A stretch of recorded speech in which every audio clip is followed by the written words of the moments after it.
你好啊，今日咧係2026年嘅4月10號啊，咁啊想同大家講下啲財經新聞嘅解讀。咁第一個想講嘅咧就係講緊喺3月份咧，政府地政總署咧就收咗29份嘅預售樓花嘅同意書咧，就係代批。咁啊，代批嘅伙數咧就有9954伙，咁呢個同2月咧係相若。咁啊，最低嘅申請咧就係喺上年嘅12月啦，同埋係11月都係講緊6-7千伙。咁啊，申請咗預售樓花之後咧，就要去賣樓啦。咁啊，嚟緊嗰個叫做預售今年4月開售嘅新盤會有幾多個咧？就會有成3279個，就有6個項目，一個九龍東啟德海灣第2期、嘉華國際、會德豐同埋中國海外，呢度有成1121個。咁沙田大圍站柏傲莊3期就有539個，呢個係新世界啦，就係講緊嗰陣新世界柏傲莊有質量問題嘅時候，成座拆咗佢再起過，呢539個就咁樣出嚟。跟住第3個咧就係都係喺啟德嘅，就係維港灣畔。咁呢一個咧就係中國海外，都有509個單位。咁啊，新地喺荃灣嘅盈進有462個啦，恆地希慎帝國市區重建局紅磡嘅首岸第1期有360伙，第3期有288伙，咁夾埋埋咧就有成3279伙咧，就係會賣。咁啊，今次再睇下啦，呢個4月份啦，會唔會又係喺賣到3000伙啦，或者係以上？咁我諗都有機嘅，因為大家如果睇翻過往嘅經驗啦，即係80年代高通脹嘅時候咧，佢哋會啲資產咧嗰個價格咧係會向上咯。咁呢一個係好得意，其實唔係話嗰個貨品嗰個價值間突然上升，而係當嗰個市況咧就好似狗追狗尾咁樣，你有通脹，跟住咧嗰啲打工仔就話我嘅人工追唔上嗰個通脹，咁咧就要求加人工。咁所以喺80年代，你會成日睇到啦，尤其是喺西方世界咧，就會出現罷工，因為佢哋有工會。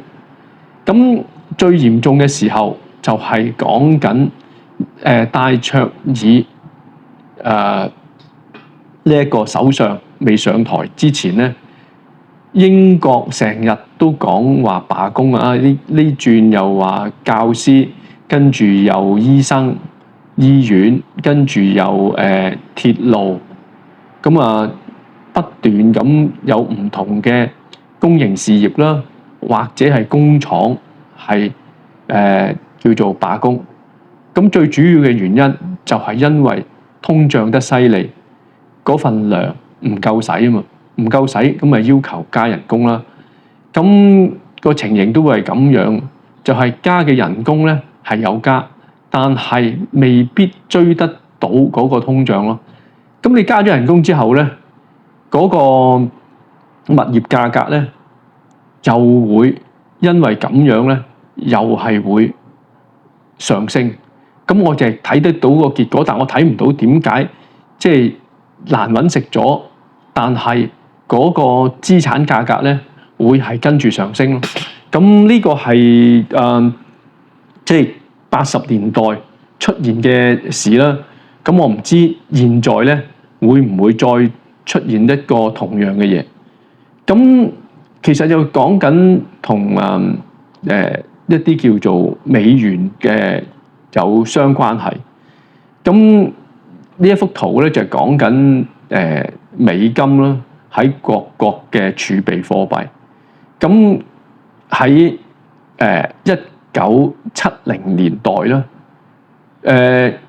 每一個國家嗰個儲備美金咧係去到成85%。咁點解嗰陣時美金會喺70年代會有80%幾嘅份額咧？最主要嘅原因，因為嗰陣咧美元真係同黃金掛鈎，佢哋講緊係一個叫做金本位。咁一旦美國放棄金本位之後咧，嗰個儲備咧就跌啦，係唰一聲咧，由85%咧就係跌到去60%，去到大概1980年嗰陣。咁呢一個數字維持咗一段時間咧，由1980年咧就跌到由65%咧就跌到去最低位，就嗰陣係接近923年度啦。咁嗰陣係得45%。咁如果有印象嘅咧，大家都會記得咧，歐羅嘅面世咧就大概係912年度啦。咁嗰陣咧就搶咗好多叫做即係大家好憧憬嗰個歐羅嘅面世咧，咁啊拋售咗好多美金啦，就買歐洲相關嘅貨幣啦。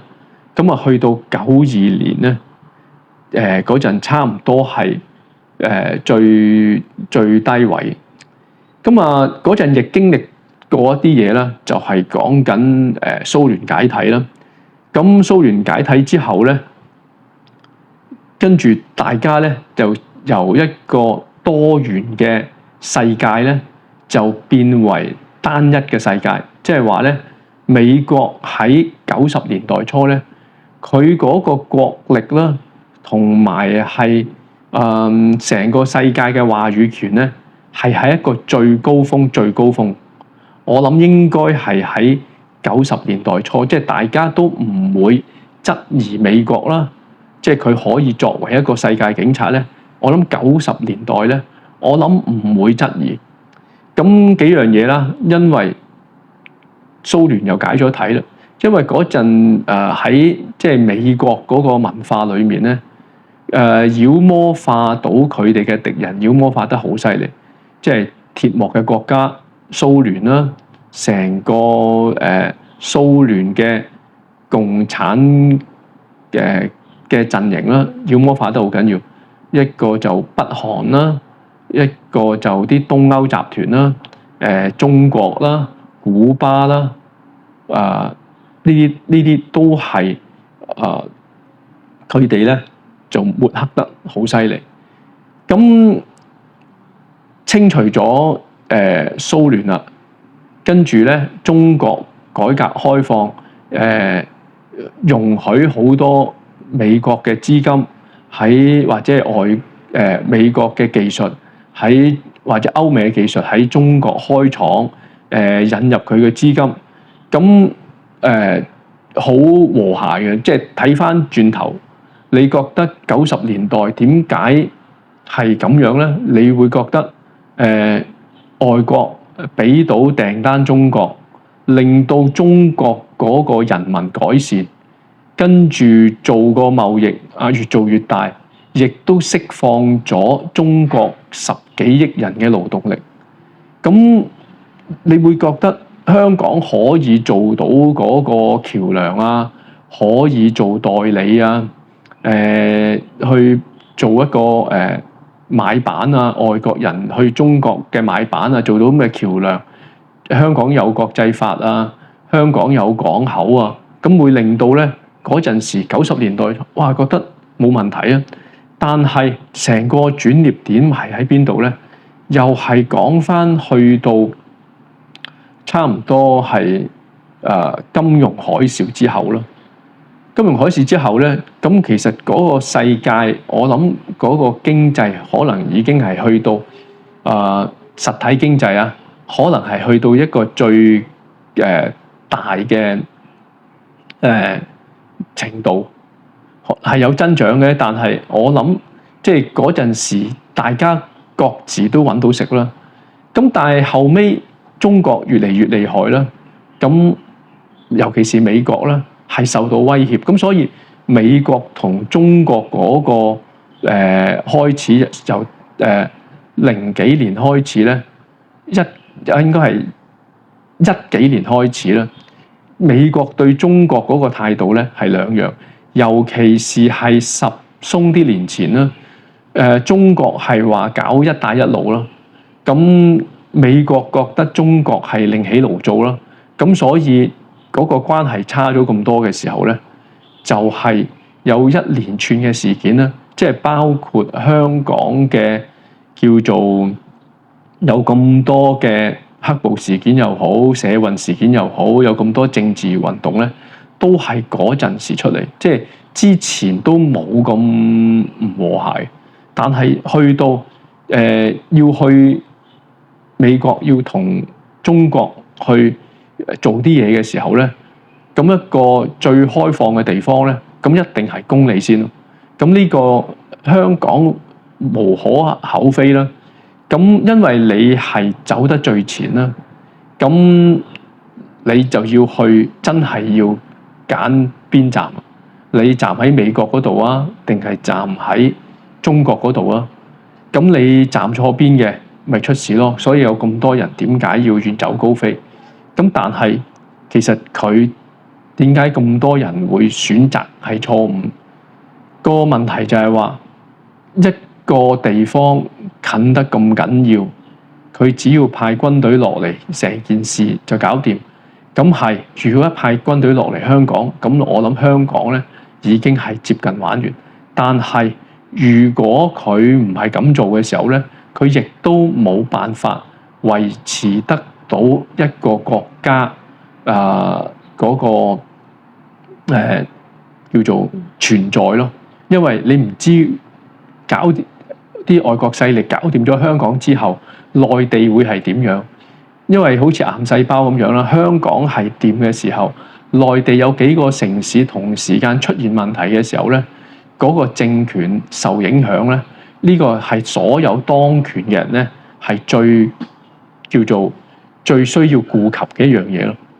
咁講翻就算你以前呢一個叫做日本仔打中國，因為中國人口太多，佢用咗8年時間，佢已經係用一啲殺人嘅伎倆，南京大屠殺去咁樣去做，都搞唔掂中國。你諗下，清朝去消滅南明都要用咗22年嘅時間，你就知道成個即係你要去佔領一個地方，我諗嗰個時間唔係話你掟幾個飛彈、掟幾個導彈就搞得掂，炸死啲領導人就搞得掂。尤其是呢一啲文明古國咯，咁佢哋有佢嗰個文化啦。中國嘅就係講緊農業社會、皇帝嗰個文化啦，到今時今日都入晒血、入晒骨。咁伊朗神權嘅政府文化又係入晒血、入晒骨。咁呢啲咧係冇辦法改變啦。咁即係除非你係成個伊朗掟幾個核子彈落去，將佢所有伊朗嘅人殺晒而為平地嘅啫。如果唔係，你係應該係用時間啦，慢慢係去用以色列又好或者咩都好，逐步即係你係歸宿嘅速度咧，係擴展你嘅領土咯。譬如而家你巴勒斯坦俾你佔據晒啦，咁你咪搞掂巴勒斯坦嗰個重建又好。點樣霸咗人啲地盤，將巴勒斯坦人改埋一邊又好，咩都好，你咪慢慢做咯。搞掂一個國家，先至再搞第二個國家，慢慢擴張。咁你有咁嘅耐性咧，以色列個國土會擴大咧，我諗係會呢條橋咧係會得逞。但係你咁急於求成，因為內塔尼亞胡就擔心。一旦變咗唔係一個戰爭狀態，佢要受審嘅時候咧，佢不得不行呢一條路咯。咁而家講真，美國同呢一個伊朗兩個，我諗都呢一件事咧，都唔係一個短時間可以解決得到個問題啦。咁會令到我諗好多嘅即係世界嘅叫做不確定性啦，係會越嚟越大咯。咁呢個冇辦法避免。咁跟住我想講翻香港嘅情形啦。香港嘅情形咧就係講緊之前好多人咧都諗住做公務員咧係一個叫最好嘅職位，因為你點都好，個世界點樣變化，跟住你啲 AI 點樣去轉，你入到職，你冇乜嘢問題嘅時候咧，咁你就會應該順風順水，可以捱到退休。跟住咧有舊制嘅咪可以食長糧咯，新制嘅咪有佢哋嘅福利啦。咁而家咧就會今年就會削減大概4987個公務員嘅職位。咁初級公務員咧就佔咗57%啦，中級公務員咧就佔咗40%，高級公務員咧就係得3%。有10個部門咧會係重災區嚟嘅。咁邊10個部門咧就係講緊屋宇署啦、政府統計處啦、文體旅局啦、財富局啦、醫管局啦、創科處啦、勞福局啦、選舉事務處啦、保安局啦、運流局。咁嗰個編制變化最多，即係減得最多嘅咧，就係講緊屋宇署由26年3月31號2111人咧，就減到去1997人，就係嗰個空缺，即係佢嘅職位咧就會少咗114個。咁但係而家佢有嗰個空缺係70噶嘛，咁即係話咧應該有44個咧就會係因為咁嘅編制問題咧就冇得做啦。咁可能有部分係長工嚟嘅，有部分就係叫做合同啦。咁長工我諗好少，長工個個都會係等退休，好少喺叫做退休之前咧就係唔做啦。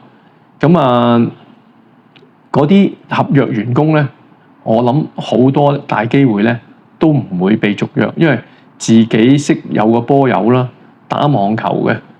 咁即係有時我星期六都會去 join 嗰個網球啦。咁嗰個咧就應該佢係翻閹啦。咁佢係合約制啦，咁應該就唔會續約。咁第二個重災區就政府統計處啦，就由1203人減到1204人，就減少27個。咁現有嘅空缺就19個，即係話會裁8個啦。咁我諗又係合約。咁而家統計仲容易做啦，有咁多電腦，有咁多資料攞到翻嚟。第三就係講緊文體旅局，咁呢個就大鑊啲，佢要縮減91人，而家空缺得10個，即係話要冇咗個位咧就81個。咁其他嗰啲都係講緊零零星星幾個嗰啲咁樣咯。咁但係你會睇到政府因為早幾年啦面對嗰個財政問題咧，佢就要去縮減編制咯。2025到26年度有192000人，就減到去2026-27年度咧就18.7萬人。咁減咗大概係5000人。咁個空缺咧都仲有2萬人。咁好似警隊啦，咁佢係唔需要特別裁員嘅，因為佢嘅空缺咧就達到6500人。咁所以佢係減咗1335個嗰個編制嘅位嘅啫。咁食環署衛生署嗰個空缺咧都有成1000人。咁要減咧就減200個咯。咁呢個咁啊，即係話畢業啦，即係譬如嚟緊呢個年度嘅畢業，或者下一年度嘅畢業，咁可能去考警察咧就冇之前咁容易啦。